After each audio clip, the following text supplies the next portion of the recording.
Good morning students. 12वीं वाले बच्चे, सिद्धि हिंदी विद्यालय के इस ऑनलाइन क्लासेस में आपका हार्दिक स्वागत है। अब बच्चों, यहाँ पे हमारा ये जो काव्य चल रहा है, कैमरे में बंद अपाहिज, ये काव्य का शीर्षक है और इसके जो रचनाकार है वो यहाँ पे रघुवीर सहाय उनके रचनाकार हैं। उनका परिचय हमने प्राप्त किया कि जैसे कि उनका जो जन्म है यहाँ पे, कि जैसे कि उत्तर प्रदेश के लखनऊ शहर में उनका जन्म हुआ। कौन सी साल में? 1929 में। उनकी प्रमुख रचनाएं जैसे कि यहाँ पे दूसरा सप्तक, सीढ़ियों पर धूप में, आत्महत्या के विरुद्ध, हंसो हंसो जल्दी हंसो। और पत्रकारिता के क्षेत्र में जैसे ऑल इंडिया रेडियो में उन्होंने समाचार विभाग में काम किया। दिनमान जो है नव भारत टाइम्स है, इसमें उन्होंने कल्पना में उन्होंने काम किया। इतना ही नहीं, इसके साथ साथ यहाँ पे हिंदी साहित्य अकादमी पुरस्कार उनको प्राप्त हुआ। और फिर यहाँ पर उनकी बहुत सारी ऐसी रचनाएं भी हैं। और ऐसे रघुवीर सहाय की मृत्यु जो है वो दिल्ली में 1990 में हुई।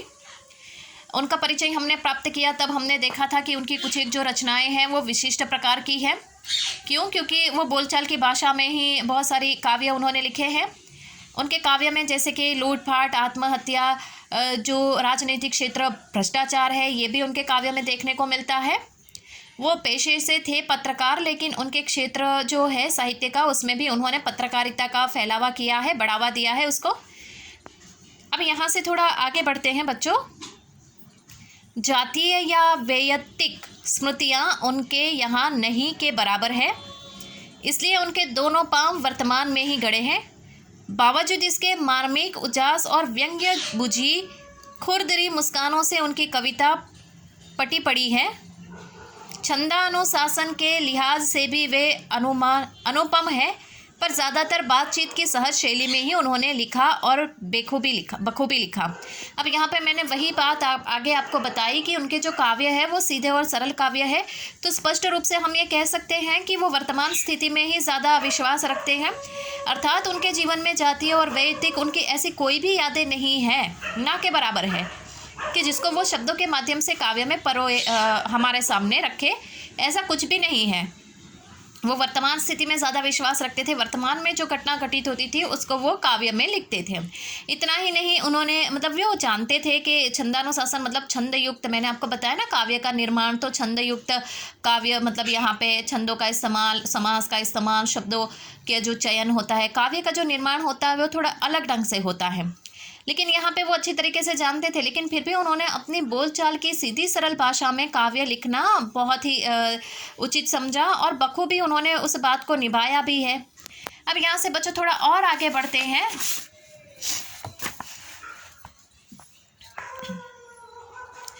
बतौर पत्रकार और कवि घटनाओं में निहित व्यंग्य और त्रासदी को भी उन्होंने देखा। रघुवीर सहाय की कविताओं में दूसरी विशेषता है छोटे या लघु की महत्ता का स्वीकारा। महज बड़े कहे जाने वाले विषयों का समस्याओं पर भी दृष्टि नहीं डालते, बल्कि जिनको समाज में हाशिए पर रखा जाता है उनके अनुभवों को भी अपनी रचनाओं का विषय बनाते हैं। रघुवीर जी ने भारतीय समाज के ताकतवरों की बढ़ती हैसियतों और सत्ता के खिलाफ भी साहित्य और पत्रकारिता के पाठकों का ध्यान खींचा। रामदास नाम की उनकी कविता आधुनिक हिंदी कविता की एक महत्वपूर्ण रचना मानी जाती है।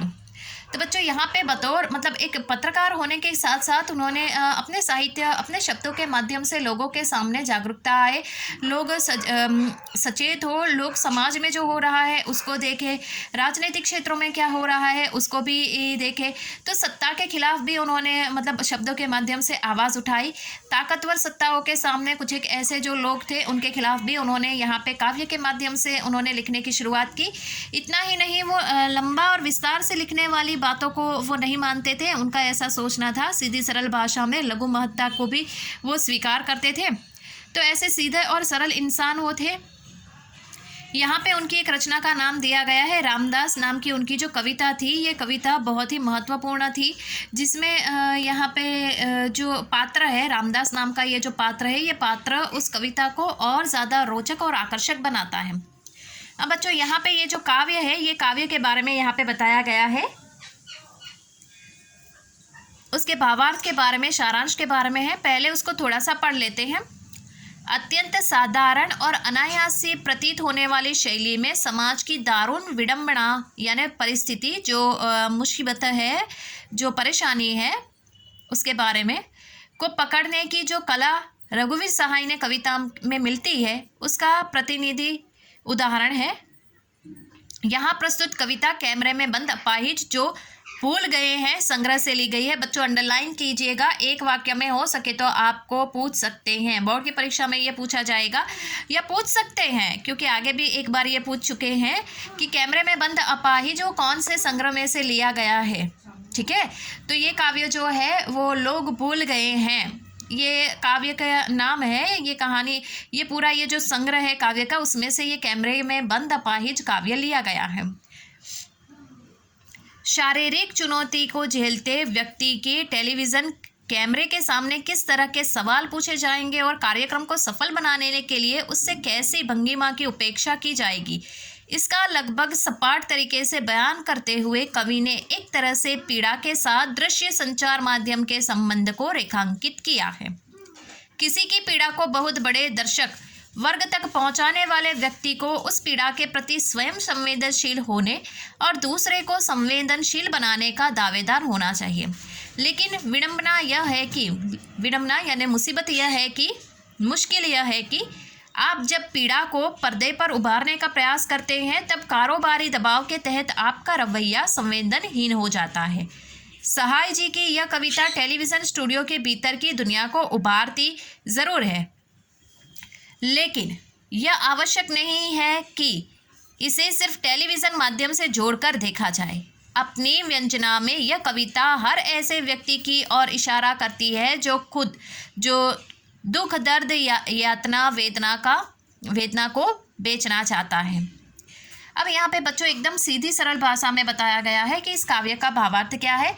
जैसे कि उदाहरण के तौर पे यहाँ पे जो कैमरा होता है, जो स्टूडियो होता है, उदाहरण के तौर पे बताया, जो स्टूडियो होता है उस स्टूडियो में एक अपाहिज इंसान को बुलाया जाता है। जो पत्रकार होता है वो सामने बैठा हुआ होता है, उससे क्वेश्चन आंसर करता है, यानी सवाल जवाब पूछता है कि आप कैसे अपाहिज हुए, कौन सी घटना घटित हुई, कौन से समय हुई, कहाँ हुई, उस समय आपके ऊपर क्या बीती, कौन थे वहाँ पे, आपको किसने मदद की, क्या। तो यहाँ पे उसकी पीड़ा जो है वो पीड़ा लोगों के सामने दिखाना चाहते हैं, उसकी वास्तविकता लोगों के सामने रखना चाहते हैं। जो पत्रकार होता है वो पत्रकार क्या करता है, जो प्रश्न पूछता जाता है तो वो क्या करना चाहता है, अपने कभी कभी हो सकता है कि वो ज़्यादातर हमेशा ही ऐसा नहीं होता है बच्चों, लेकिन कहने का तात्पर्य कवि का यहाँ पे इतना है कि जो प्रश्न पूछने वाला जो पत्रकार होता है वो अपने चैनल की टीआरपी बढ़ाने के लिए लोगों को, क्या घर में बैठे लोगों को भी वो रुलाने की क्षमता रखता है। अर्थात ऐसे ऐसे प्रश्न भी कभी कभी पूछ लेता है कि सामने वाला जो अपाहिज इंसान है वो अपाहिज इंसान दुख व्यक्त करे वापस। अब जैसे कि उदाहरण के तौर पे मैं आपको बताऊं कि कोई घटना जब हो जाती है और कई साल बीत जाते हैं और उसकी बुरी यादें हमारे दिलो दिमाग पे उसकी बहुत गहरी छाप छोड़ जाती है। वापस कभी हमसे उसी वस्तु को लेकर, उसी घटना को लेकर जब प्रश्न पूछा जाता है तो हमारा पूरा जो दिमाग है उसको कहाँ ले जाना होता है, वापस पीछे फ्लैशबैक में हम भागते हैं। अपने वापस पीछे जो घटना घटित होती है हम वहाँ जाते हैं और फिर याद करके वापस, तो हम उस पल में वापस चले जाते हैं। और उस पल में जाना यानी बहुत बड़ी वापस दुख, दर्द, यातना झेलना होता है। वो इंसान से ऐसे प्रश्न पूछते हैं कि जिस प्रकार से वो इंसान अपने जवाब बताता जाता है, परेशानी को झेलता चला जाता है और घर में बैठे हुए लोग उसको सुनते हैं, उसकी कहानी को सुनते हैं तो वो खुद ही रोने लगते हैं। तो यहाँ पे जो पत्रकार होता है, पत्रकारिता का क्षेत्र वैसे अच्छा भी है और एक तरफ से देखा जाए तो यहाँ पे लोगों की जो जीवन में जो घटनाएं घटित होती है उसको उजागर भी करता है और उसकी जो यातना है, वेदना है, दुख है, उसको और ज़्यादा कुरेदता है, तो उसके बारे में भी बताया गया है। तो यहाँ पे बच्चों ये कैमरे में बंद अपाहिज जो काव्य है, ये काव्य का सारांश मैंने आपको थोड़ा सा बताया। काव्य जब पढ़ेंगे तब उसको और ज़्यादा समझेंगे। आज की इस वीडियो में यहाँ तक रुकते हैं। आगे वाले वीडियो में मैं आपको काव्य का और थोड़ा सा सारांश बताऊंगी और फिर काव्य की शुरुआत करेंगे। ठीक है, तब तक के लिए थैंक यू।